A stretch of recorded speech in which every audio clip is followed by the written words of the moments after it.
Christy Scimitero. I manage our inspection and maintenance of our stream restoration projects. So once a project is done with construction, we want to make sure it's performing well, that the native trees and shrubs are getting established, the invasives are being kept away, and that there aren't any surprises such as fallen trees or logs on top of our structures, like what you see right here. We'll have our contractor come in and take that out just to make sure there's no future erosion caused by the fallen tree. So part of our maintenance is making sure that our deer protection cages remain in place during the establishment period of our native plants. So here we have a really nice viburnum that's grown in really well. So we're ready to take the deer protection off. Our maintenance crews will come out and remove non-native invasive vines, like this porcelain berry you see growing right here on our native pawpaw.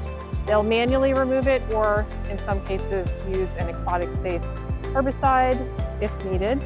And if for some reason the plant dies, we will replace it with another native tree.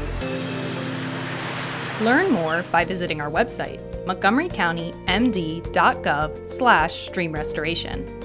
You can also contact us via email at askdep@montgomerycountymd.gov or by calling us at 240-777-0311. We look forward to speaking with you.